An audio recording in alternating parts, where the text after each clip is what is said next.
Okay, I am going to go ahead and get started with the meeting. Um, the agenda today is really just to talk about the PSAT and to answer any questions that parents might have. I will give a very brief overview of what the PSAT is, how students and families might use it, use the information or data from the PSAT, and then answer any questions.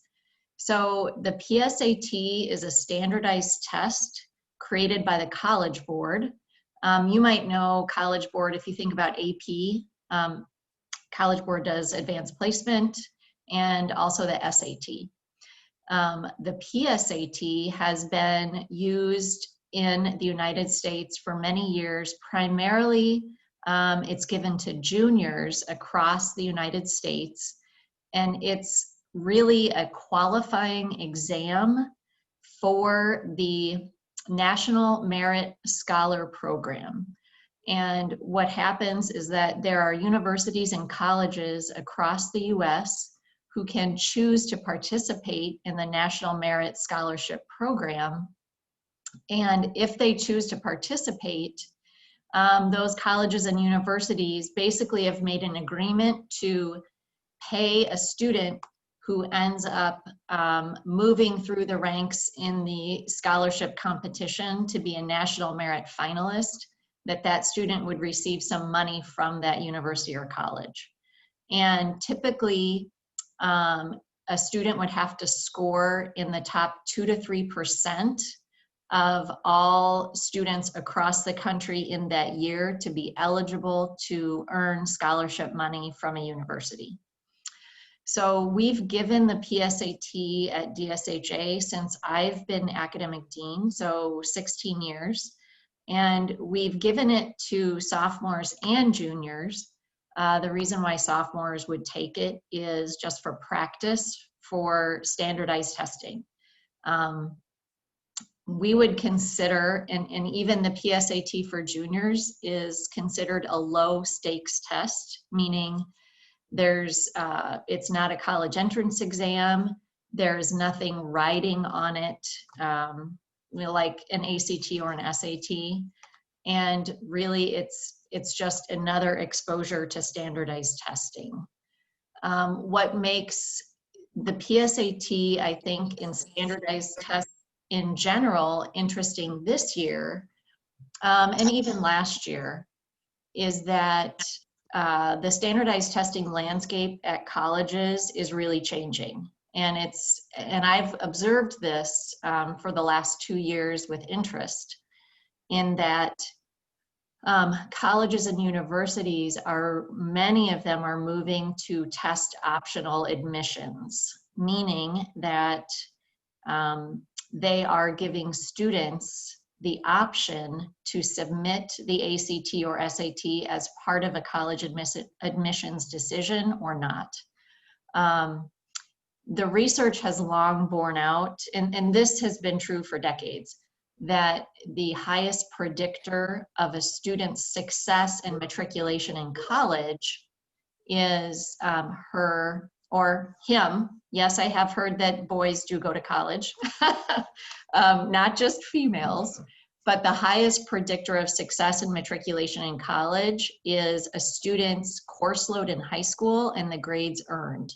So, which, kind of logically and practically makes sense, because it's the work day in and day out and the tests over time and the production and performance over 4 years, that would be a better, more accurate predictor of a student in school than a one-time test in a timed situation. So, I think colleges there was a movement several years ago for colleges to move away from that. And I think as more colleges have jumped on board with that, more colleges have stepped away from standardized tests. And I have never done this kind of info session for parents, but I think that I think it's important to let parents know about the PSAT, that the good news is there's no wrong answer. You could have your daughter take it and let her know that it may be just a practice test, especially if she's a sophomore. It 100% will be just a practice test. And if she's a junior, you know, just sort of truth in advertising about what the PSAT is for and what it's about. And I just think it's an interesting standardized testing landscape in the United States right now in general. So that is my spiel about the PSAT. And I just wanted to take individual questions now and to let you know that I am recording this and we'll post it on the website later. So if you have another family member who wants to hear it, that would be great. It will be available later. So if you want to ask a question because you think someone else may have it, this would be a perfect time to bring it up.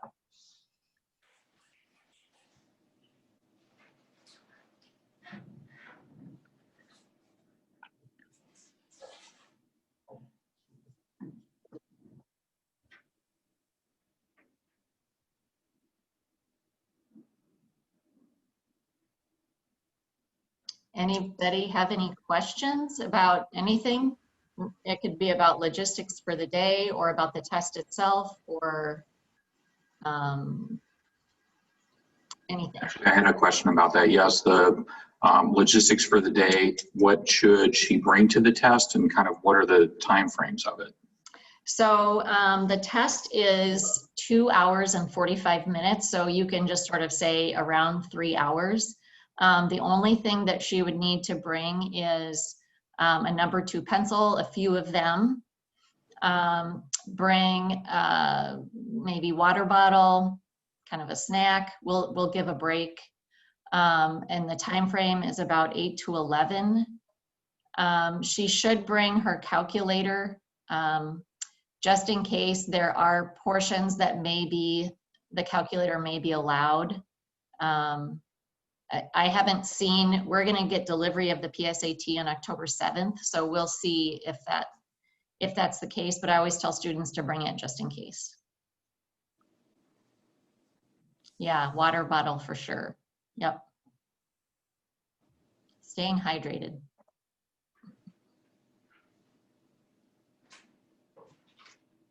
Let me see the chat.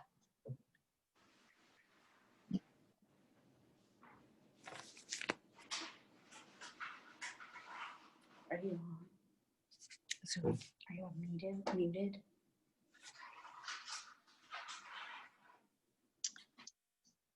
The one thing I would say is that there is not an online option for the PSAT, so all the students have to come into the building.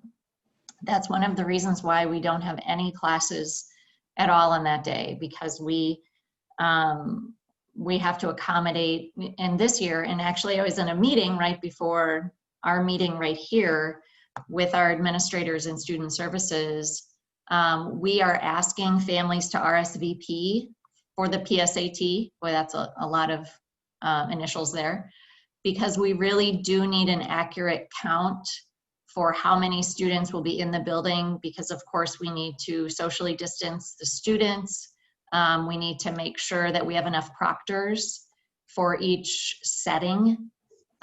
So if you haven't RSVP'd for the PSAT yet, and your daughter's got that question, so you can ask your daughter, sweetie, have you RSVP'd for that yet?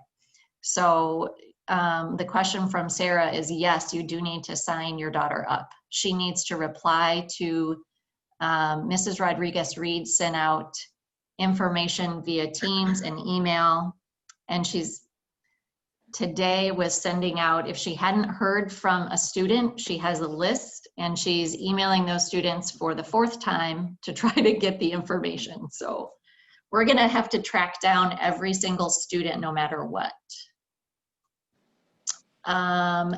So Mary Jo, your daughter will have gotten the information, so ask her to check her DSHA email. You know, she may have already RSVP'd and that's great. The results for the PSAT usually come in after Christmas break. So we are able to hand them back to students I would say the second or third week of January after they've been processed. I don't know if there's a backlog. I'm not sure if there'll be a backlog with PSAT. I don't know what's happening on their end. Will these results be transferred to the College Board's account? No. Your results, because these are individual to you and the PSAT really doesn't, it really doesn't count for anything, especially for sophomores. It's really just information for students and practice. So when students ask me about the PSAT, the benefit to taking it would be just practicing sitting in a chair for almost 3 hours taking the standardized test would be the benefit to it. And in that Scantron multiple choice sort of setup.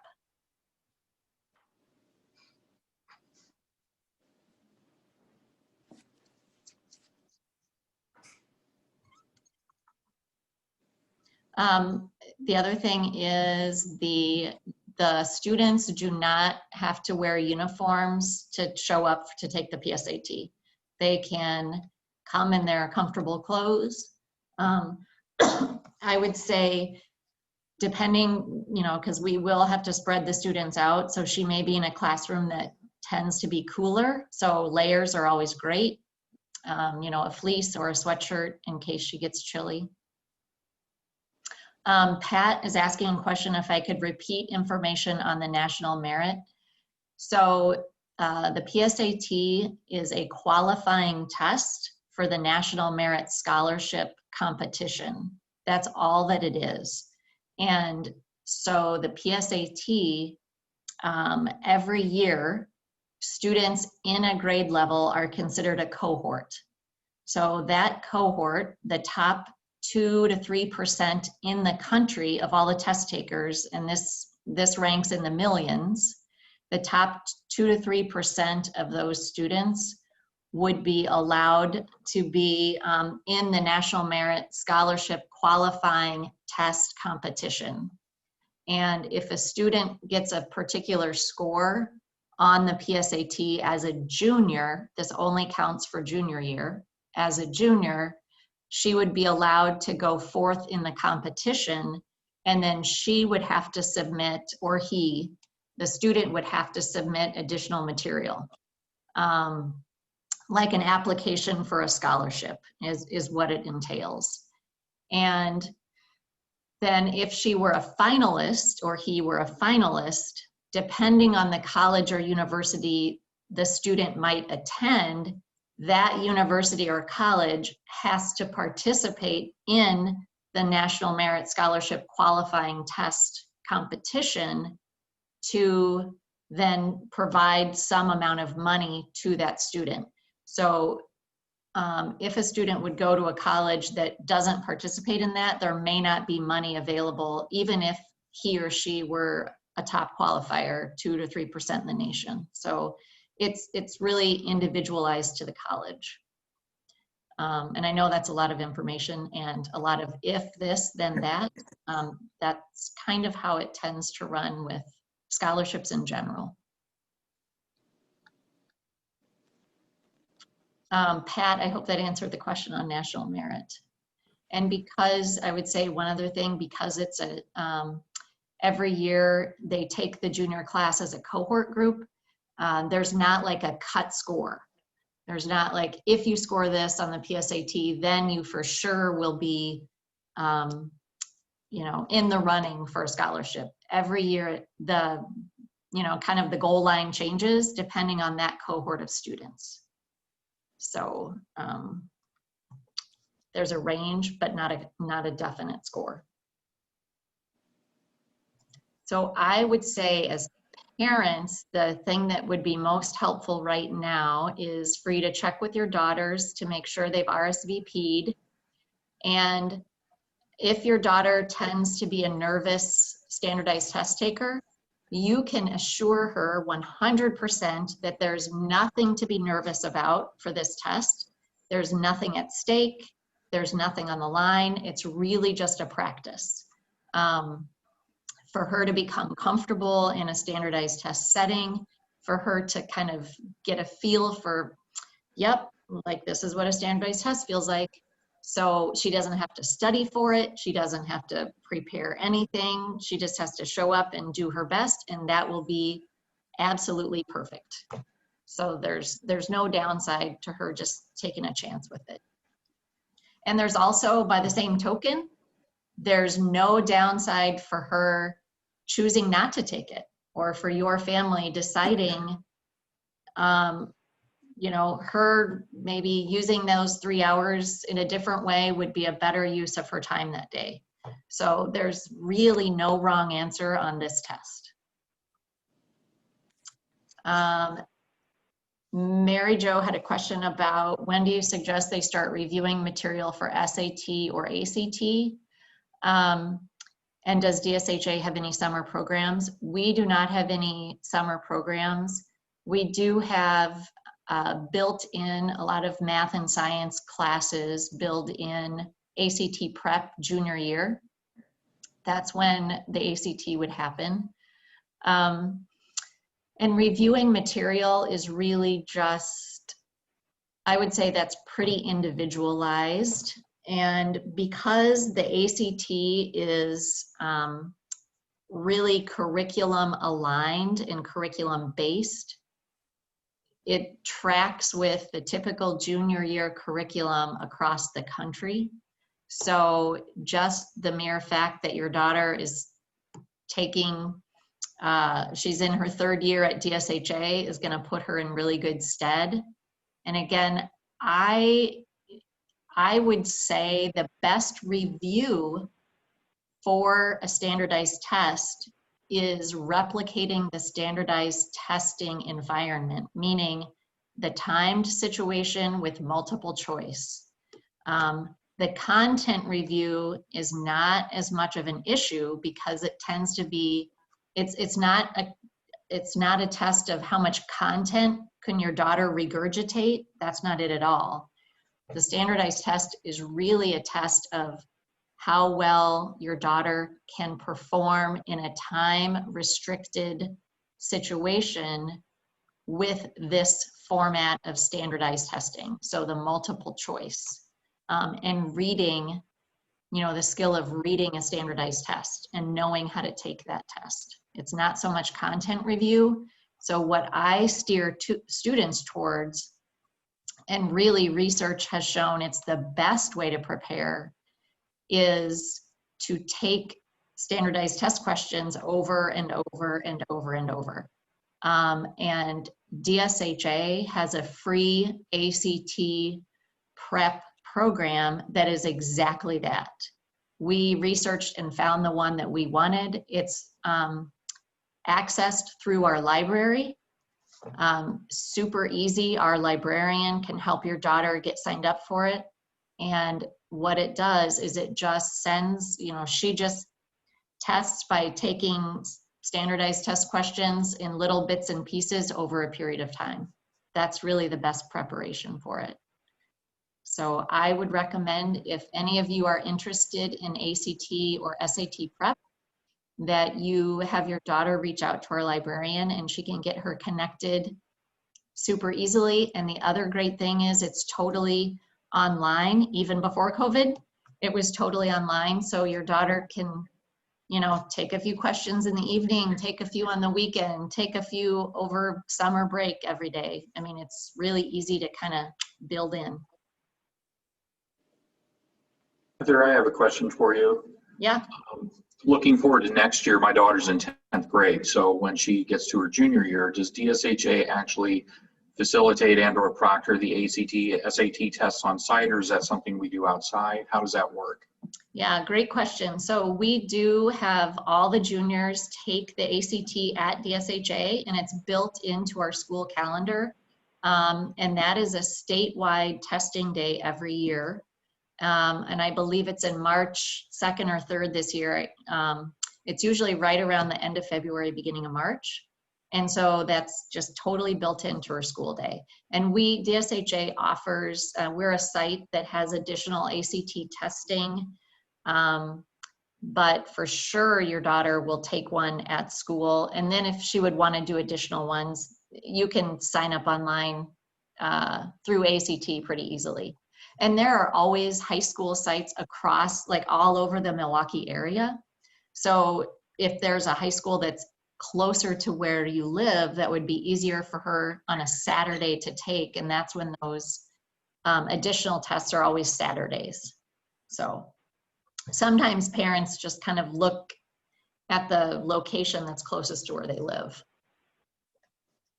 Is that the same for SAT as well? Yes, yep, Okay. yep. Yeah, DSHA only administers the ACT test in-house. Yeah.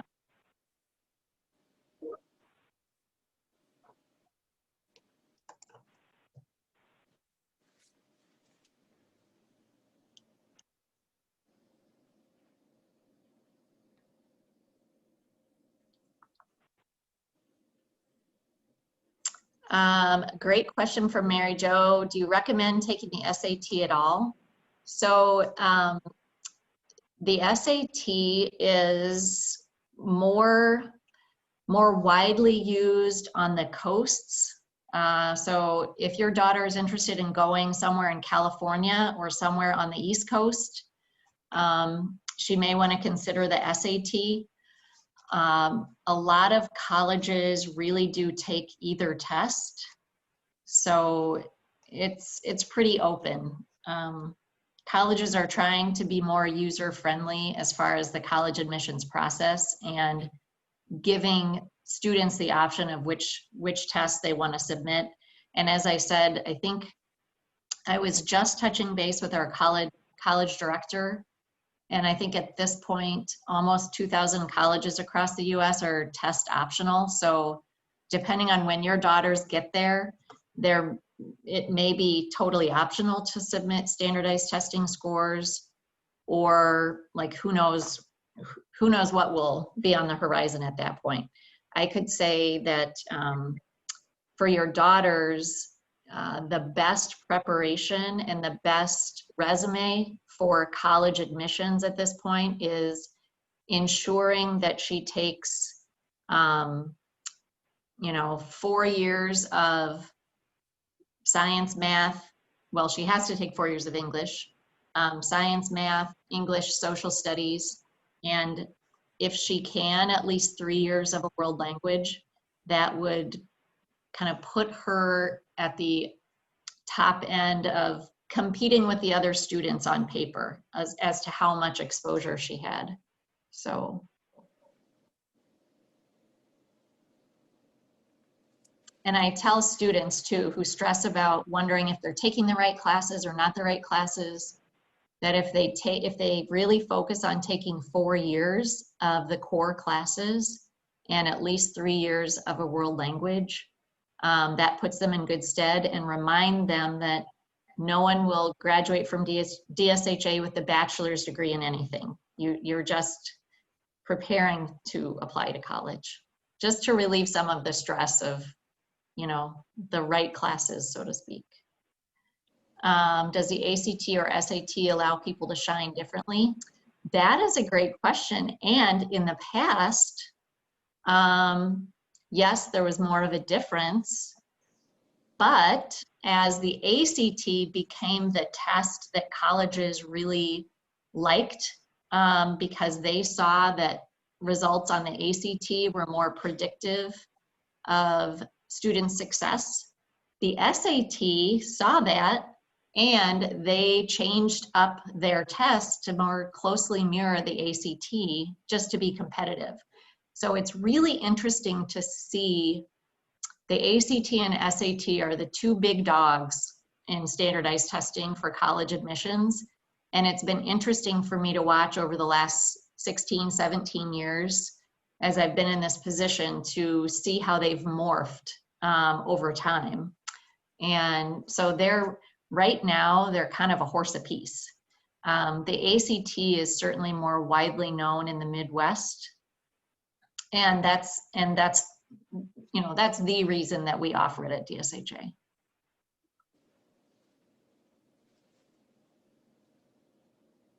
Yeah, so I think you can't go wrong with either one. Yeah, SAT used to be, right, SAT used to say it's more predictive, right? And not so much anymore.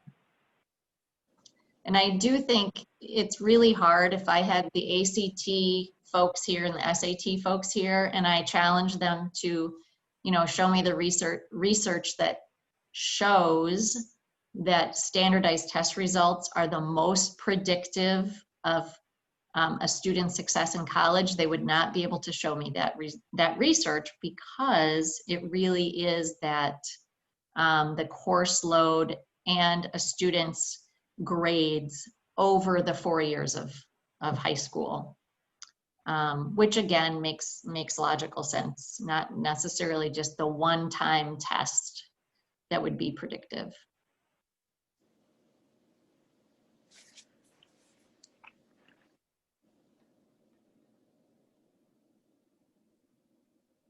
And interestingly enough, I'll say one more thing and then I'll stop talking again and take questions.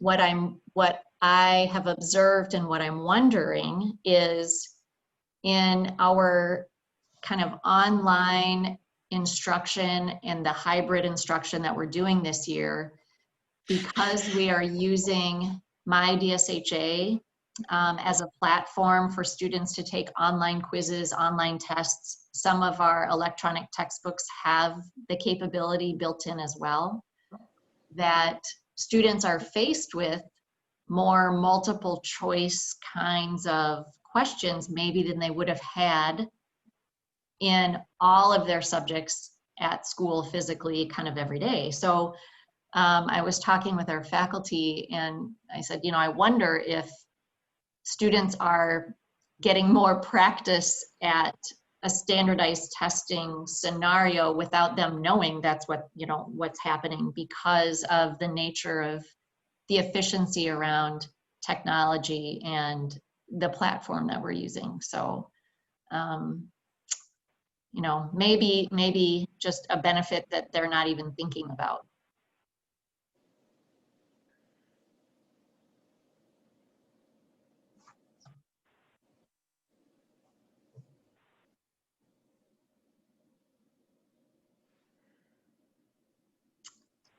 I do want to be mindful. I said that I would just kind of take away 30 minutes of your lunchtime today with this.